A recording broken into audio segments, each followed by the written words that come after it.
आज हम लोग चैप्टर फ्लोटेशन का कुछ एग्जाम्पल देखेंगे जो कि थ्रस्ट और प्रेशर से ही रिलेटेड है। मतलब इसके कुछ एग्जाम्पल जहाँ पे थ्रस्ट और प्रेशर काम करता है। ठीक है, हम लोग के डेली लाइफ में थ्रस्ट और प्रेशर कहाँ काम करता है उसके बारे में कुछ हम लोग एग्जाम्पल देख रहे हैं। ठीक है, तो पहला जो एग्जाम्पल है वो है क्या है, शार्प और ब्लंट नाइफ। ठीक है, तो हम लोग पहले क्या जानते हैं, हम लोग जानते हैं कि प्रेशर जो होता है फोर्स अपॉन एरिया होता है। मतलब जहाँ एरिया ज्यादा होगा वहाँ प्रेशर कम होगा, और यदि एरिया कम है तो प्रेशर उसमें ज्यादा लगेगा। तो हम लोग ये देख रहे हैं। तो शार्प एवं ब्लंट नाइफ मतलब धार वाला चाकू और एक बिना धार वाले चाकू में क्या अंतर होता है। जब हम लोग किसी भी ऑब्जेक्ट को काटते हैं तो धार वाले चाकू और बिना धार वाले चाकू में क्या डिफरेंस देखने को मिलता है। हम लोग को देखने को मिलता है कि जो हम लोग धार वाला चाकू से यदि हम लोग किसी भी ऑब्जेक्ट को काटते हैं तो वह तुरंत कट जाता है, लेकिन बिना धार वाले चाकू से यदि हम लोग किसी भी ऑब्जेक्ट को काटते हैं तो वो क्या बहुत नहीं कटता है। क्यों?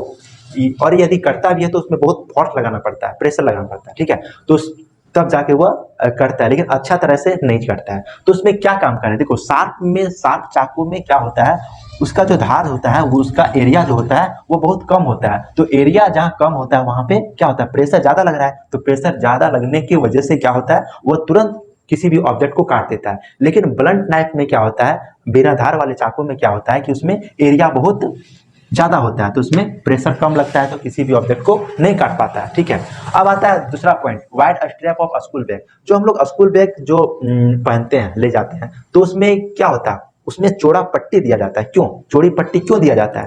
ताकि हम लोग देख चुके हैं कि चौड़ा मतलब इसका एरिया, जो पट्टी का यदि एरिया ज्यादा होगा तो वहां पे प्रेशर कम लगेगा, और यदि पट्टी का एरिया कम होगा तो प्रेशर ज्यादा लगेगा।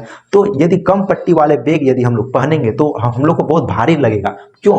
क्योंकि उसमें प्रेशर ज्यादा लग रहा है ना, वेट टाइप का लगेगा पूरा। लेकिन यदि हम लोग वाइड स्ट्रैप वाले यदि बैग पहनते हैं तो क्या लगता है, उसमें हम लोग को हल्का लगता है ना। लेकिन यदि हम लोग पूरा पतला वाले है ना, थीन एरिया वाले यदि हम लोग बैग पहनते हैं, तो वाइड स्ट्रैप वाले बैग पहनते हैं तो उसमें क्या लगता है। क्यों? क्योंकि इसमें एरिया ज्यादा है तो प्रेशर कम लग रहा है, और इसमें एरिया कम है तो प्रेशर ज्यादा लग रहा है, इसी वजह से। ठीक है, अब camel walks on sandy surface area. हम लोग देखते हैं कि ऊंट जो होता है मरुस्थलीय जगह पे या तो जहां बालू है वहां आसानी से चल लेता है। क्यों? लेकिन हम लोग नहीं चल पाते। क्यों नहीं चल पाते? तो कारण है यही कि जो ऊंट का जो हील, जहां मतलब पैर का जो एरिया रहता है वो ज्यादा होता है। एरिया ज्यादा होने की वजह से प्रेशर कम लगता है तो वो आसानी से चल लेता है। लेकिन हम लोग का जो पैर का जो एरिया है वो बहुत कम है ऊंट की तुलना में, तो हम लोग आसानी से उसमें नहीं चल पाते। कहाँ पे? सैंडी सरफेस एरिया में, सैंडी में जहाँ पे बालू है, वहां पे हम लोग यदि चलेंगे तो हमारा पैर जो है अंदर घुस जाएगा। लेकिन ऊंट सब आसानी से चल लेता है क्योंकि उसका जो एरिया है वह बहुत ज्यादा है। पांचवा पॉइंट है flat shoes and sharp heel. तो देखिए फ्लैट शूज ये है, फ्लैट शूज में क्या होगा, इसका एरिया ज्यादा है, तो एरिया ज्यादा है मतलब इसमें प्रेशर कम लग रहा है, तो हम लोग क्या आराम से पूरा दौड़ते हुए चल पाएंगे, किसी भी कोई भी दिक्कत नहीं होगा चलने में।